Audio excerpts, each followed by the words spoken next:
Legend says that a sign once suddenly appeared in a town which announced, "If there are enough people interested, I will come there and reveal to you the secret of secrets and will remove all of the mystery from the mystery of life."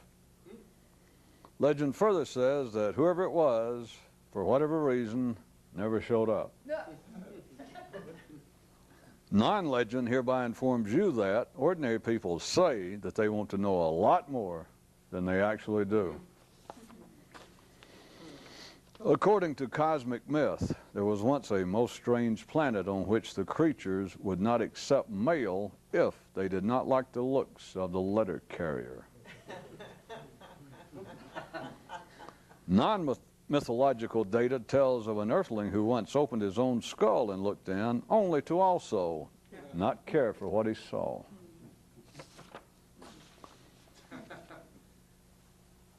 What can men be held responsible for? Their physical makeup, their mental condition, their emotional cycles? Well, obviously no one can be liable for aspects of themselves such as hair color that is determined by the act of merely being born. So what does that leave? Cleave. In the span of one man's lifetime, only the individual has any potential, never the collective. The mind and the question of it trying to figure things out. One man put it to his thusly, "Hey, old dear, look a here, just what the hell you think you're a-doing?" And faced with it in that fashion, it had no reply. Seating arrangements. The simple tend to take up too much room, while the more civilized will often show signs of being concerned about the amount of space they occupy. Can anyone relate this to different types of ideas and how they fit into a man's thought processes? It's easier to emotionally feel bad alone than it is in a crowd. The natural state of man's mental awareness is one of just drifting and wandering, unless something external demands its focused attention. Query: how is this related to what mystics seem always up to? Though it is quite understandable for the damp to feel that life is all wet, what is it about man that inhibits a constant remembrance of the fact that nothing stays wet forever?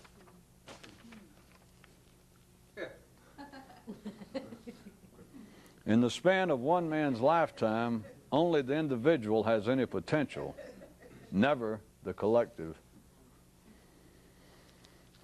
One man continually used a variety of aliases, and for no other reason than to remind himself of what little significance is a name. There is a religious cult that claims that after death, in heaven, men will find themselves separated into certain groupings which will exactly match the cliques they experienced in high school.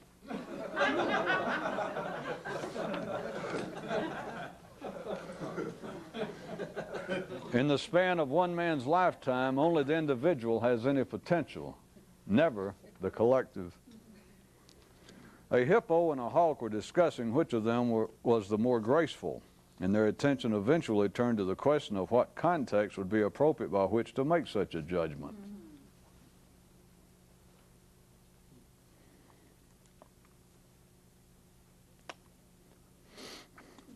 A hippo and a hawk were discussing which of them was the more graceful, and their attention eventually turned to the question of in what context would it be appropriate to make such a judgment.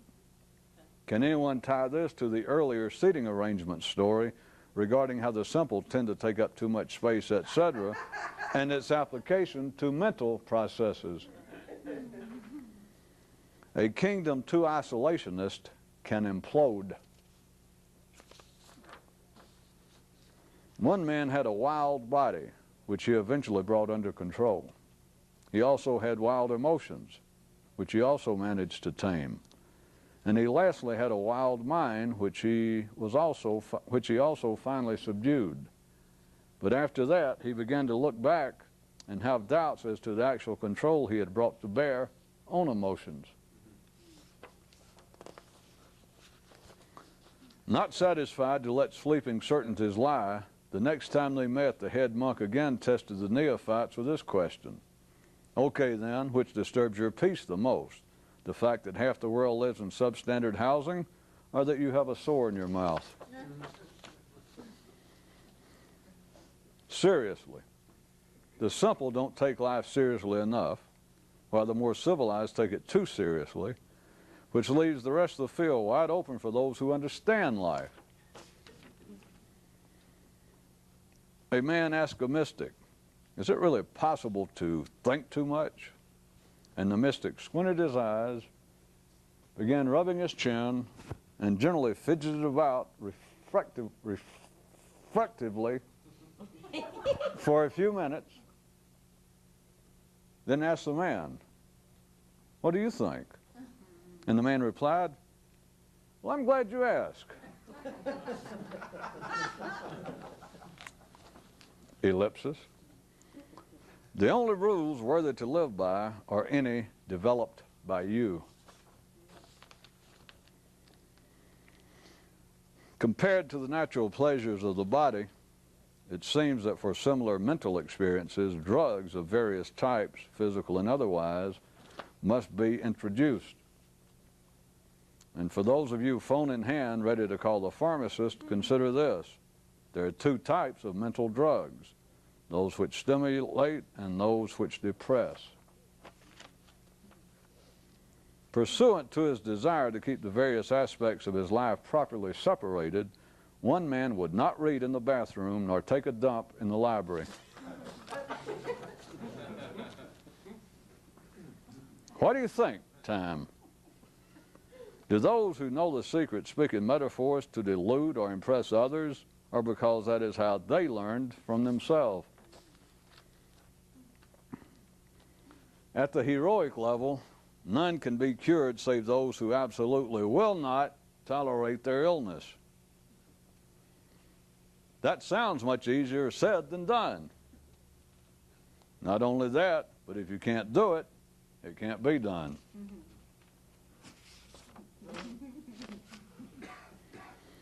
A question regarding unrecognized charitable needs.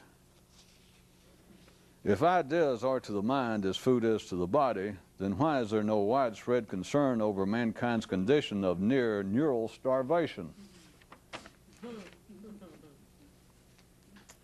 Only two kinds of men are ever satisfied, the dead and the awakened. The more civilized you are, the more you tend to take feeling bad to be mentally based.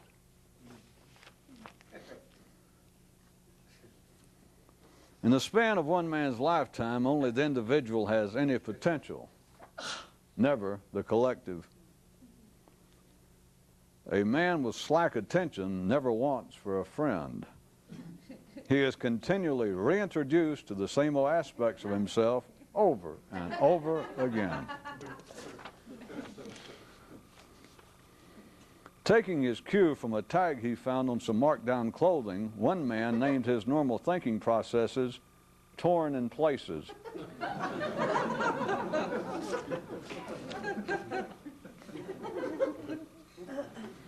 Why is it that watching other people eat can make you hungry, and watching other people sleep can make you tired, and watching other people screw can make you horny, but seeing someone else exercise their intellect in a more conscious manner has no such reciprocal effect on the observer?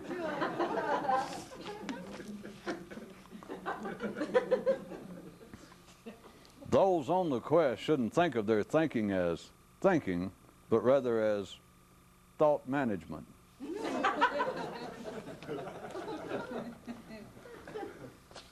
Regardless of the fact that men say they will die for their ideas, and that in fact some apparently do, it is not so. In the realm beyond the instinctive, that is, in the world of ideas, no one really gives a damn one way or the other about anything. Wow, listen to those wolves howl.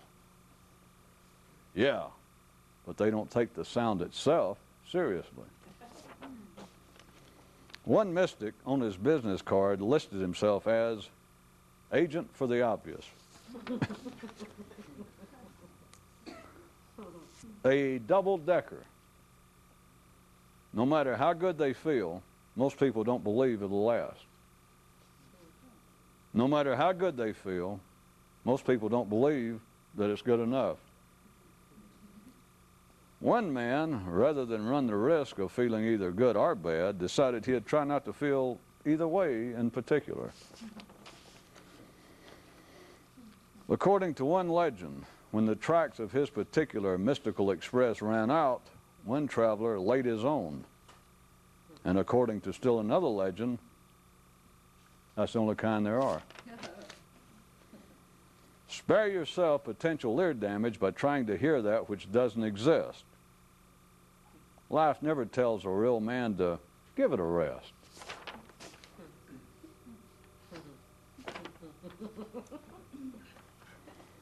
Sometimes I don't think you listen right. Some instructional news for those who might want to withdraw. Don't become a hermit in your own hometown.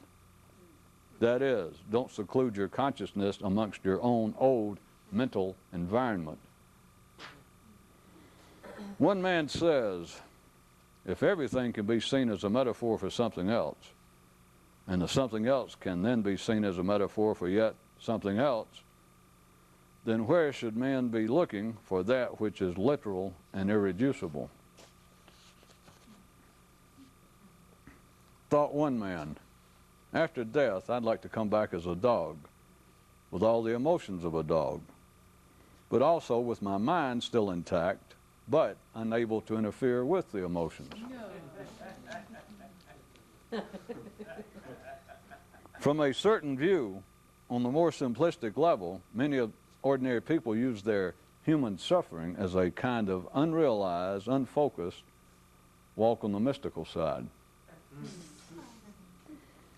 Having said that, do be reminded that the basis of all discomforts unique to man is in the fact that he is forever an unfinished piece of business, which recollection should make the above more sensible. To a fully realized and awakened ruler, the mind alone is too small a kingdom.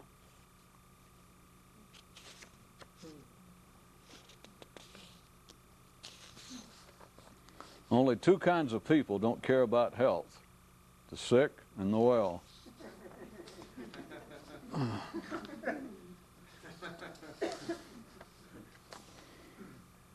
The power of sex can make the simple smile, that of ideas, the more sophisticated.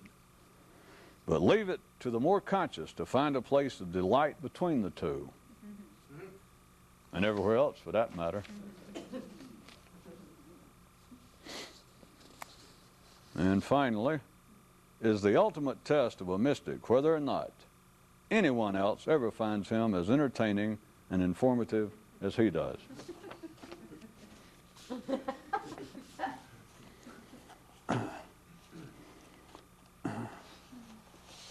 Two things.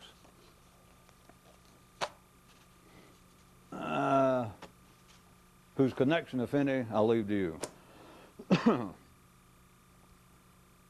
Probably the oldest transcendental description of man is something like this, that man normally lives in a dream, and to experience life fully, he must awaken. Remember I said probably the oldest. I'm just sort of paraphrasing and putting them together from all over the world, from different eras. But that's speaking transcendentally, because if you say that to a person, that that man normally lives in a dream world, and that he can in some way awaken to another state, any sane person will dismiss that if you insisted that you meant it literally. You know that. Any ordinary mind will say, well, that's silly. I know that I am not asleep. I'm awake right now. I'm not in a dream. I can touch you. I can do my eyes like this. That's just silly. There's no doubt that what you're saying is incorrect if you mean it literally. There would be a few people that would take even this, and I'm already preface this by saying it is a transcendental description of man, but there would be a handful of people who would take that literally. At least that sounds too obscure. In other words, people who could not benefit from it any more than the ordinary do, who would dismiss it. Ordinary, sane, rational people. You understand? That's, we're talking about just rough figures. 99% of the human population, if they heard that the description, or a description of man literally was that he normally lives in a dream, and that if he is to experience life fully, or more fully, he must awaken. Let's say 99%, all these figures are safe, of humanity would say that that is ridiculous and dismiss it. There would be, 0.3% of people could hear that and go, yes, oh, that's true. And they would take it literally. But you understand, they're in no better shape. In other words, they are, and they're usually considered or would name themselves to be mystically inclined. But they are deranged because it is not a literal telling. It's beyond that. So just to say, well, that's literally true, that accomplishes nothing.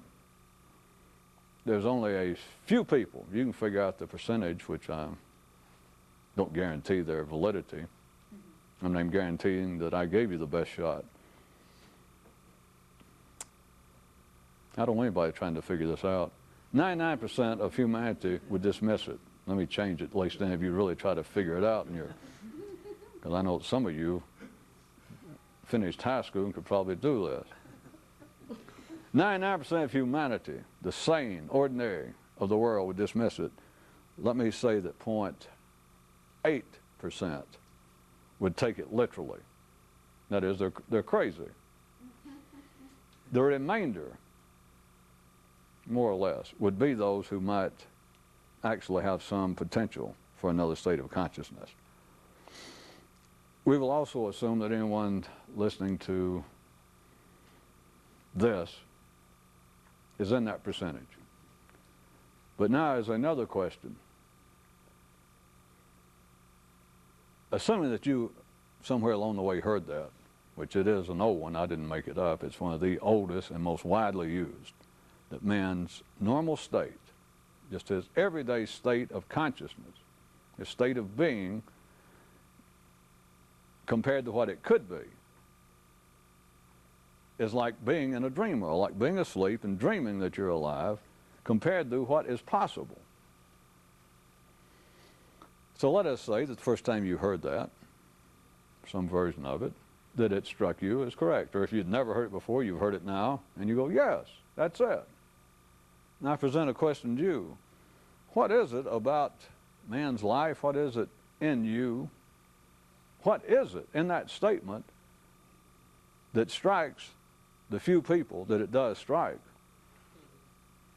that it strikes them with such validity, such unquestionable validity, that I could just, that there are other descriptions about man living in a state of illusion, man living in a state of chaos, man living in darkness, but they all amount to the same thing. They all amount to the fact that compared to what a man could be, an individual man, not man collectively, that's why I kept rereading page 3b tonight, that within the span of one man's lifetime, only the individual has any potential, never the collective. In the span of one man's lifetime, the collective does not progress. There's no kind of cosmic law there, literally, but in the space of one's lifetime, what I point out to you otherwise, you cannot, even if humanity is evolving and becoming more conscious, it does not happen enough at the grand scale to do you any damn good. When I say you, an individual. Because 60, 70, 100 years is not long enough to feel anything. But what is it when you hear the description that there is a state of consciousness possible? and let's say the first time you ever heard it, you've never experienced a state. All you know is all your life you had a certain kind of curiosity, a certain kind of hunger, a certain kind of itching that you couldn't scratch, a certain kind of yearning. And you hear the description, one way or the other, that there is another state of consciousness possible for a man during his lifetime, while he's alive, not while he's dead, not some kind of spiritual afterlife, but there's some other state, possible state of consciousness or being that is possible in a man's lifetime, that compared to that, the lives we normally lead might as well be shadows on the wall. Plato's idea, an old one, the lives men ordinarily lead is like living in this cave and it's a campfire throwing up a shadow on the wall.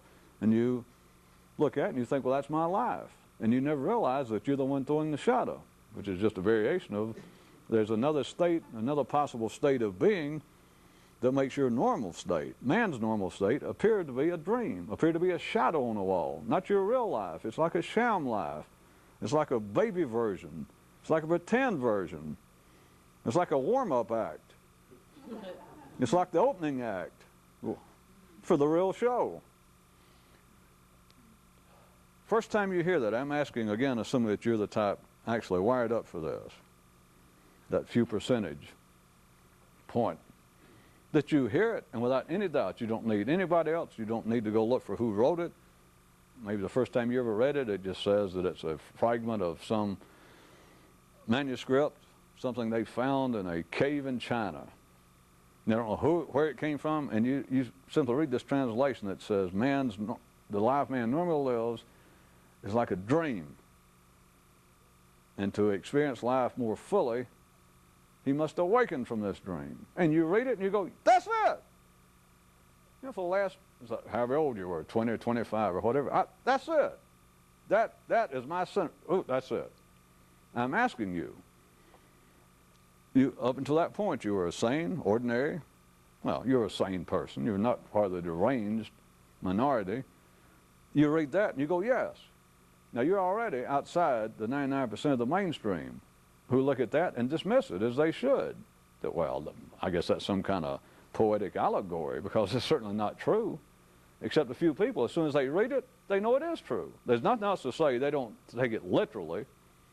They don't suddenly go, wait a minute, I got to go look in the bathroom and see if I'm awake. I got to check the clock. I've got to pinch myself. They have a natural comprehension that is a piece of transcendental information. It's not just allegory. It's not just literal. It's beyond both of them. It's transcendental. It's information. It's just transcendental. Now I'm asking you, how can that be? What is it about man, the few people at least, what is it that makes something so, on the one hand, ridiculous? If you look at it literally, it is ridiculous. It's insane. Now I say that on the basis that 99% of humanity would say it's ridiculous and insane. And recall, at that basis of describing sanity and what is ordinary, the majority is always right. It is they who are correct. So on the one hand, you've got it to where the majority, anyway, you've got two possible reactions to the information, to the statement. One is that it's not true. The other is people take it literally to be true. What was it in you, or what is it in those people? Well, you makes it sound more personal, doesn't it? If you take the idea of you personally. Okay. What is it that strikes people, some people, that is simply a fact? That's it. There's nothing else to be said. They don't need it proven. They don't need to discuss it. That's simply it. What is it about man's life? How can it be? The ordinary dismissed it on the basis of what I already covered. There's not much else to say. And they are not incorrect. When I say the ordinary, from your ordinary view also. If you are in the ordinary gear of mind, you know it's ridiculous to say you're asleep. How can you be asleep? You drove here, you're on the expressway, you're doing 90 miles an hour coming here, listening to radio, talking to somebody. You do all kinds of things every day. You work in a research department somewhere. You make your living by your wits. And you can say, well, it's not a dream. You enjoy life, you enjoy sex, you enjoy eating, you enjoy everything about life, the same as everyone else does. So to say that we're living in a dream, that you're in some sort of state of sleep, well, you're in a dream is really a better one, that you're dreaming this. I mean, it's silly. Everyone knows the difference. Any sane person knows the difference between being asleep and dreaming. Because if dreams get too bad, if you get any doubt, you wake up. If dreams start becoming, well, everyone knows this, if you're having a nightmare to the point that the dream is becoming frightening and it's having a physiological effect, you will wake up. Because to prove that you know it's a dream. Everybody knows that. So this cannot be a dream. You're actually living it. And you have something to compare it with. Dream world, when you're actually not conscious. So to say that this is a dream, when you've already got something to compare it to, you know what a dream world is. You know when you're just laying there and you're not really conscious, you're just dreaming you're conscious. And you know the difference. All you got to do is be sane. To know the difference in being asleep and dreaming you're conscious, and to be staying here right now and be conscious. And to hear somebody tell you you're living in a dream, you go, not me, Charlie, it's you. Anybody'd say that, you're worse than a dream. You're living in a world of a delusion. So what can it be? What is it that strikes a few people throughout history and continues to, that as soon as they hear it, they go, yep, that's it. I never knew how to describe it, but that, until further notice, that's it. I don't know how I'll ever improve on it. That is it. And that's even before they've ever experienced it.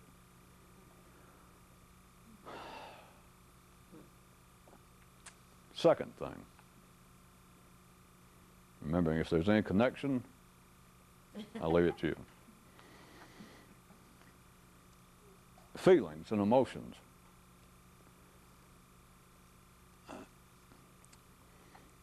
It's well known that a sizable number of people feel extremely close to animals, their pets specifically. There are people who apparently do not. It is not something that is learned, and this is in no wise a commentary on the desirability or otherwise of feeling close to domestic animals. But I am using it because it is a commonly experienced and a well-known phenomenon, and I'm going to try and direct your attention to something having to do with emotions about which there is no common verbal ground in which to push you. In other words, as always, it's getting past the stage that there's anything that can be said directly, and so you have to speak indirectly. So, people hearing this will assume that there'll be some people who feel very close to their pets, and that there'll be people who just never have any particular feeling for animals. That's the way it is. But both of you, and people in the latter category, you're aware of the fact that the world's full of otherwise sane people. That is, if you're sane, you know just from your own experience that there are people, they're not idiots and they're not crazy, that treat their dogs and cats like little people, and that will stand right in public and say they'd do anything for their dog or cat. They sleep in bed with them. They go on vacations. Now, if you don't have that kind of feeling for animals, it's a little strange, but if you're sane, if you're just ordinary again, it's not enough. You don't take it that the people are idiots because you probably had family members, somebody like that. You know that that's just one of the things. It's like people are wired up in different ways. And I am also, to neither of the categories, whichever one you might fall in, I am also not trying now to substitute or to say that in some way that is, I'm not even trying to hint, that's not the point, that in some way one should feel closer to their pets than they do to other humans. Although there are plenty of people that would agree to that. There are people around, again, that do not fall within the category of being insane that tell you. You've all heard it. If somebody says, to tell you the truth, I believe I like dogs more than I do most people. When ordinary people say that, it's usually on the basis of some cynicism, some sense of irony, etc. But still, you know that that is not an uncommon expression. So now, all of you, well, there is a feeling Let me repeat one more time to those, especially who do not fall in the category of being great animal lovers. This is not an inference that you should be, that something's wrong if you're not, and it's not in any way a hint or an agreement that a feeling for animals, for your dog or cat, is in any way superior to that which people feel for humans. That's not it. I'm just taking things as they exist in the world to try to point you somewhere that's not normally or not readily described or thought about. Those who feel a unusually strong attachment and feeling toward their pets or toward animals in general, but normally they'll be in possession. They'll be the master of some domesticated pet.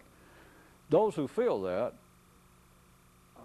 not only can express, and very often will, that they feel a kind of love for their dog or cat that they damn seldom experience, except maybe with their family, or their mother or father. They just say, you know, I believe I love my dog here more than I do anybody but my mother and father. And there are people who will say that without any great sense of aggression toward life.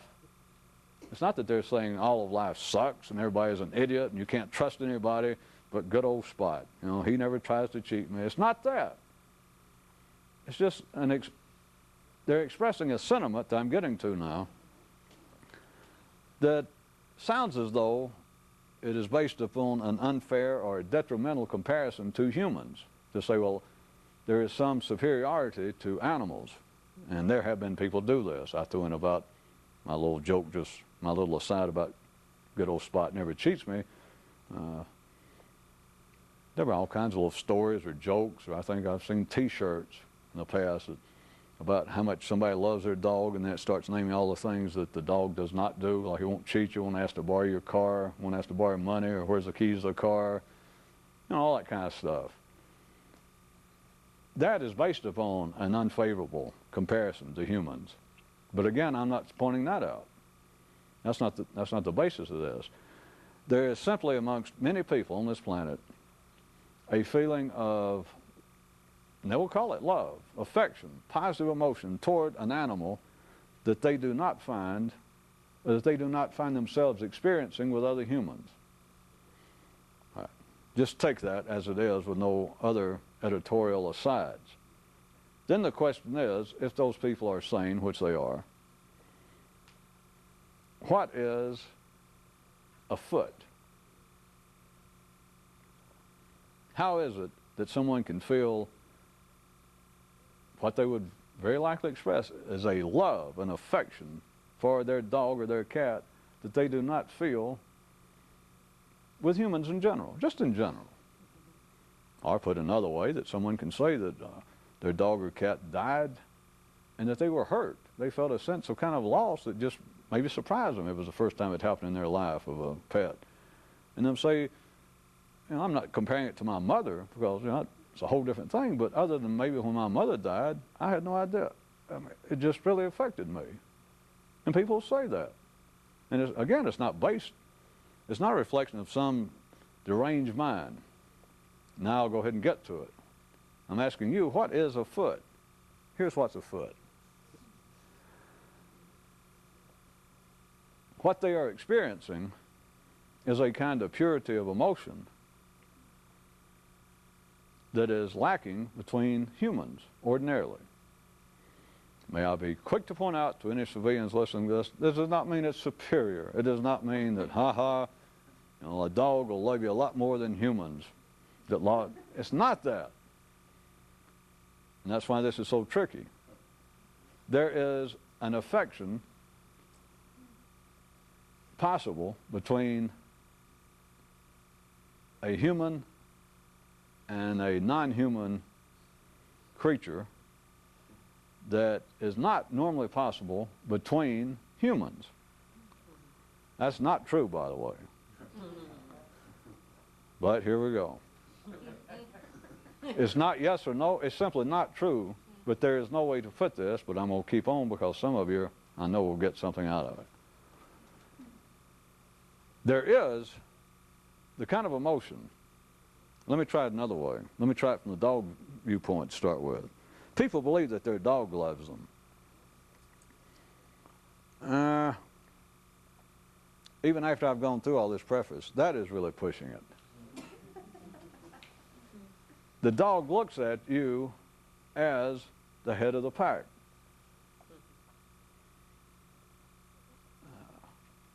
Beyond that, I could say that to some people, and I could come up with an argument from somebody else's view. Because you can take, I could describe all of a dog's normal show of affection, the wagging of the tail, the fact that if you're around a dog enough, if it's your dog, you'll begin to think that he actually smiles and grins at you. Like when you come in, you've been gone all day, and not only the tail wags, but it's like his eyes light up, and he looks at you like he is glad to see you.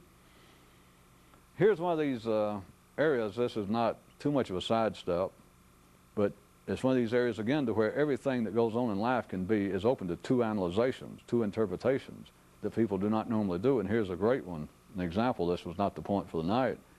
But I could describe to a person, if I was talking to someone who already given me this story that I've done for you about how much they love their dog and how much the dog means to them, and probably the dog's love and affection and his relationship or her relationship to the dog means more to them than most of their relationships with other humans. And so I could listen to all that. And I'm sitting there watching the dog and how much they seem to love each other, and the person's always hugging even while they're talking, and the dog just wagging its tail, and just constantly staring at the person like you're the all of my life. And I can say that well, the dog doesn't actually love you in the sense that friends love each other, not just family, but the friends will say, well, I love you. Just your personality. You're not related to me, but I love you. You're like a soulmate to me. Without any sex involved. I'm not talking about that. And the person will say, yeah, that's the way I feel about my dog. He is like my best friend, period. And I can say, well, the dog doesn't actually look at you as a friend. He just simply submits to you. He looks at you as a dominant force to him. And the person goes, well, you know, I took a zoology course like in college. I know something about herd animals and et cetera. Yeah, I know what you're saying. But anyway, I was going to come up with an argument because somebody could do that, and I could come up with another person's response to that. They could say, listen to this. They could say, all right, I know what you're saying, and in fact, I've thought about that. Because I remembered, anyway, they could say, I thought about that, but you know what dispels that? You know what belies the fact that he simply submits to me? I can be, it happens periodically, that maybe he has to be reprimanded. Now, we've been together now 6 years, and he knows all the do's and don'ts. I taught him immediately. He did submit to me, you're right. That's how you train a dog to start with. And he knows what not to fool with and try to open cabinet doors and all that. But let me show you that he is not simply submitting to me as being the head of the pack, that there's more to it, because every several years, it's like, I don't know why, but he'll just sort of throw a little fit, or I'll come home from work, and he will have opened the cabinet doors and pulled out his bag of food and knocked it over. And he knows not to do that. I mean, as soon as I open the door, it's happened like once a year or so it'll happen, and I open the door. When I come in, and I know something's wrong, he will not be there to meet me, and I'll know right then. And sure enough, I go in there, and he'll be over there looking ashamed.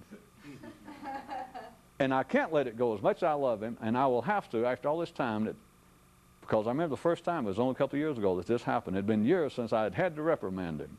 And so I took him over, and I began to whip him. And at first he kind of, didn't pay attention. He was still wagging his tail, and I realized we're so close, we never have harsh words, that he does not really understand that I'm reprimanding, so I had to do it a little harder to get his attention. And I had to grab him by the neck and say, come here. And I did it once or twice, and suddenly, rather than being submissive, he suddenly turned on me, his best friend. He suddenly turned his mouth around and went, In other words, he told me, hey, wait, this is me, don't do that. And this does happen between master and dog.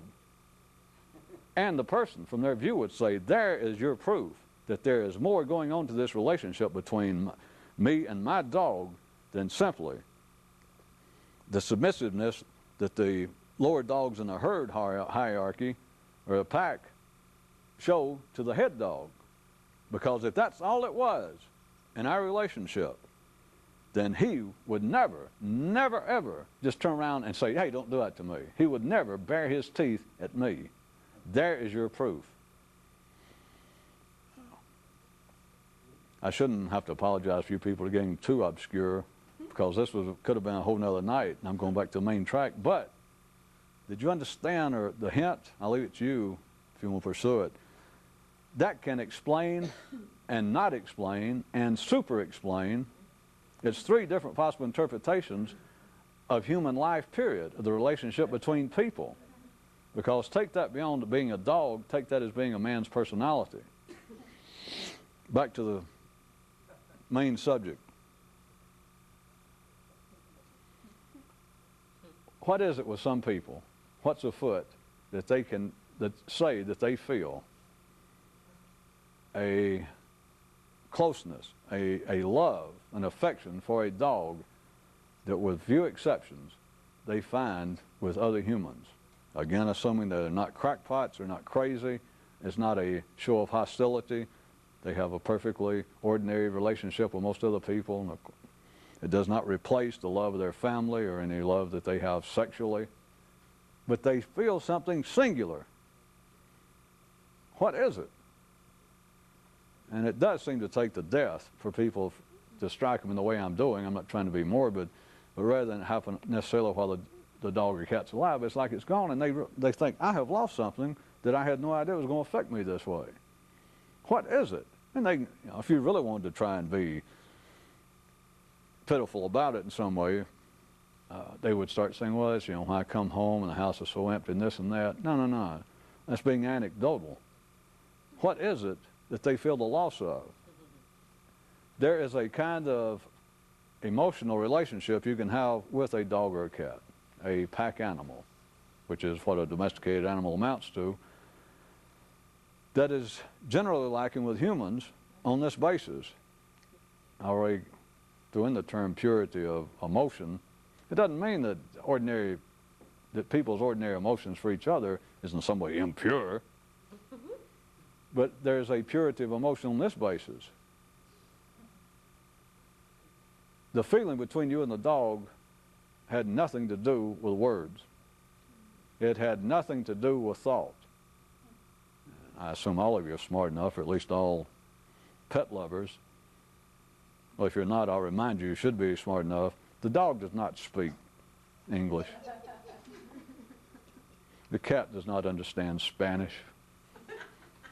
Your ferret does not comprende French. The feelings you have, the feelings that go back and forth, and of course what we're interested in now is the human, from the human perspective. The emotion is not based on thought. Now, when I said that most people, it doesn't seem to have struck them in the way that this may have the greatest potential impact, that doesn't seem to strike them until the dog or cat has died and they're no longer in the relationship. Because if you told a person, well, strike that. I'm going to have to get on with it. We're getting in, again, even to a greater area where there's no way to talk about this directly, but I'm going ahead. Because I am talking about it. An ordinary person, if they heard this and they tried to make any sense of it with no great exposure previous to this sort of thing, their mind could tell them that that makes no sense. When me saying it's emotions devoid or not based upon thought. Because people, at the ordinary level, your mind's always thinking about something, and if there you sit with your dog, which means so much to you, you think about him. But just ordinarily, people living in that dream, well, I didn't say these were connected, I'm sorry. In a man's normal state of consciousness, that there you sit, and if you had heard me talk like this tonight, and now let's jump to later tonight, you're at home and you're sitting there with your dog, and some of this came back to you, and you went, wait a minute. What he said was not true, because here you sit with Rover, and you're petting him, and you're playing with him and talking. What you been doing while I was gone? Did it get cold in the house? Did you turn the furnace while I was gone? Or, you're talking to him, and if it suddenly came back what I was saying about and you're hugging him thinking, God, you mean so much to me. And then it came back of me saying, well, the uniqueness of this kind of emotional bond between a man and a dog is based upon the fact that the feeling is not based upon thought.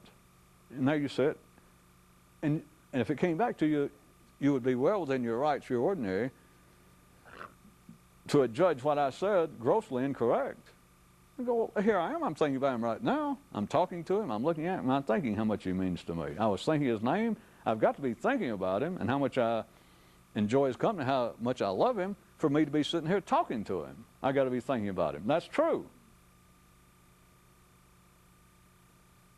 But that's not the basis of it.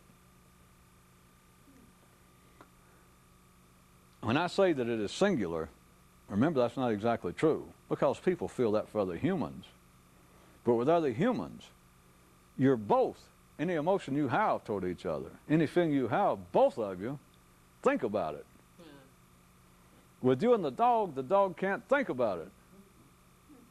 And there's no way to, I warn you again, it's really beginning to fall apart, so keep listening. Fall apart verbally. You and another human, the closest friend you have in the world, your mother, your father, your sex partner, your soulmate for life. Let's say that you are the greatest, you are Romeo and Juliet revisited. Both of you still think about each other. Both of you still think about your Romeo and Julietness. Both of you think about your love, your affection for each other. Not right or wrong, you simply do. So there it is. It is a balanced, it is a reciprocal arrangement. You and the dog, somebody says, I love my dog as much, probably, as I do my wife or my ex-girlfriend. I'm not trying to compare them, what I'm just, that the person says, I love this dog so much, he means so much to me, or my cat. Here's, to begin with, the dog or the cat does not reciprocate.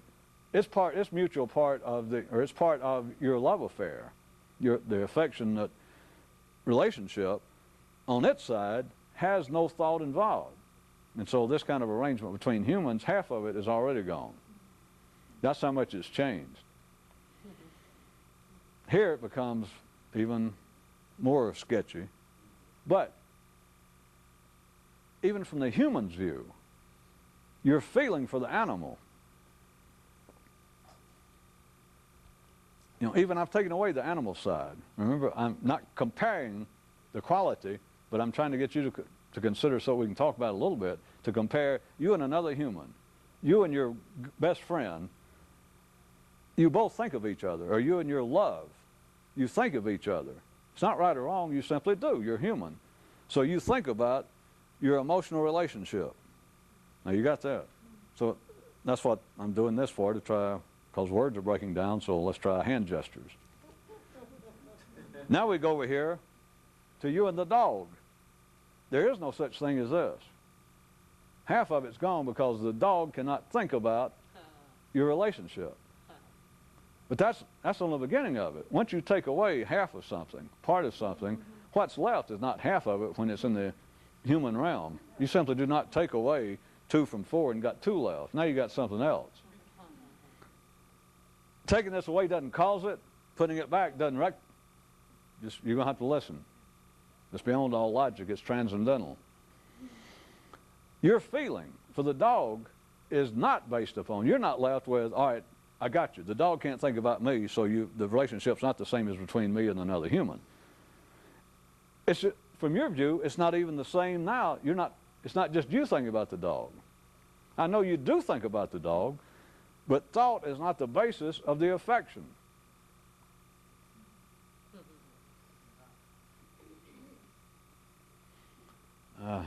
Try a little bit more. It seems to be the potential, a greater clarity of seeing this seems to be, if you've had the experience, those who have had a dog or cat die, and then you realize, maybe you can hear a little bit of what I'm saying, that the relationship was not based upon you talking to the animal, it was not based upon you thinking, but you never thought about it in that way until it's over, and perhaps somebody pointed it out. Somebody. I just did. that what you felt was not based upon any thought. Because if you had, I'm about to make up a term, if you had the primo, the best possible relationship with your dog or cat, this is all relative, but if you had the best possible, or the greater was your love and relationship, the less you thought about him. And when I say think about, that is that you thought in the sense of judgment that the dog should be different. The greater was your love, the greater was your experience of this kind of passion, this kind of affection I'm describing that many people feel for an animal. The greater it was, the less you ever thought that the dog should be any less doggy than he was. The less you ever had any critical feeling about the dog. The less you ever looked at him and thought, you'd look a lot better if you weighed more, if you were taller, if your hair wasn't so curly. I understand this gets vague verbally. That is not possible at the ordinarily between humans. A woman can love a man, or a man a woman. It's easier to talk about because women are in a better position. It is almost impossible for men, to have the great hornies for a woman. For a man, just for his nose to be open all of his life for this one woman. He just loves her and nobody else. It is still generally impossible for him not to think critically of her. Is that understated enough? In other words, you do think about her. In the sense I'm saying think, you don't just love her, and I know it's true of women, but you don't just love her, but you think about how much more you would love her if her breasts were bigger, if her hair was blonde, whatever, if her personality was better. It does not mean that it stops her from being the love of your life. But you understand your affection, and it's not right or wrong. With ordinary people, to say it's right or wrong is just to whip them unnecessarily because they can't help it. And of course, I'm speaking to you at the ordinary level. You think about it. People do it with their parents. Relatively speaking, the more intense, the more your relationship was this kind of singular affection I'm describing that many people feel for their pet. The more that was true, the less you ever engaged in that. I guess in ordinary ear this could sound funny, like people sitting around criticizing their dog because it doesn't have blonde hair. But there is an amount, is what I mean by thinking about the pet. If you're sane, it just does not strike your mind. Let's put it that way. It just is not normally part of your thinking vocabulary about the dog to criticize it.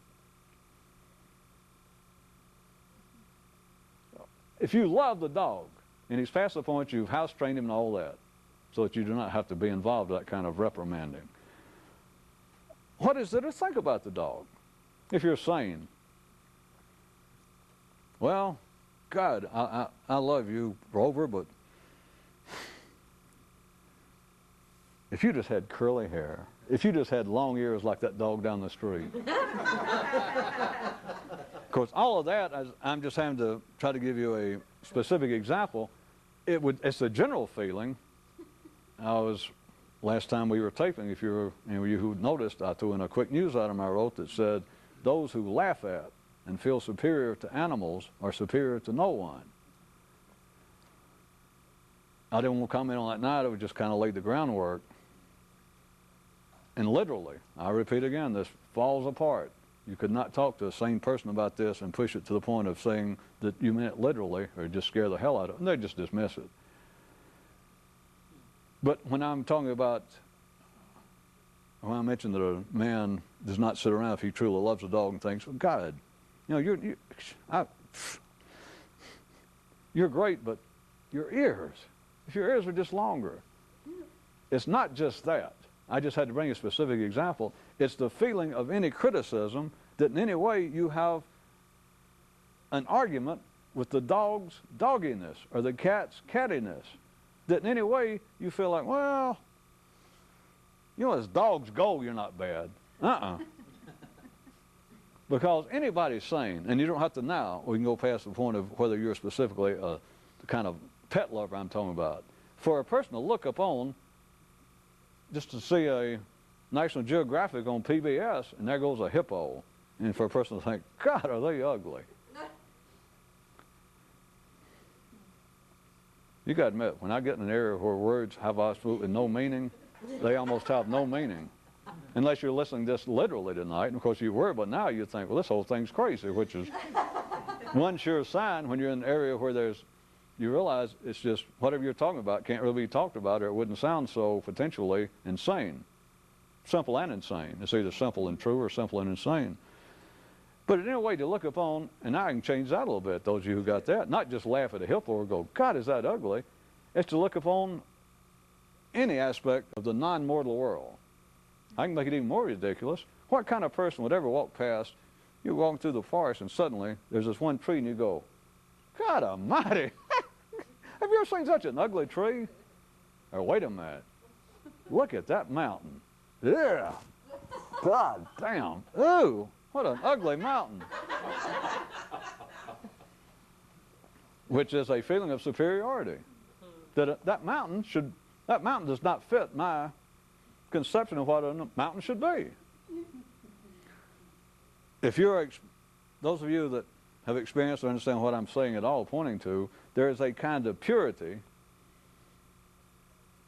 of emotion.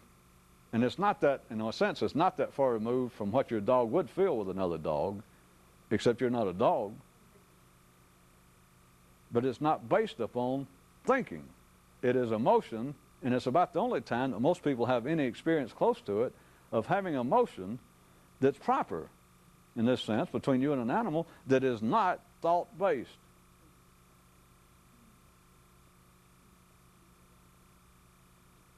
Does that tell you anything? Anybody followed any of that? About why people believe that they may be living, or why it will strike some people they may be living in a state less than fully realized. And although it's referred to normally as consciousness or being, is it not people seeking some greater, some direct passion for life? Most people feel like from other people, from my fellow man, to be charitable, to do good works, or just be able to love other people, a better relationship. Is it to improve the relationships you got? People have been trying that for people still trying it through psychiatry, analysis, religion.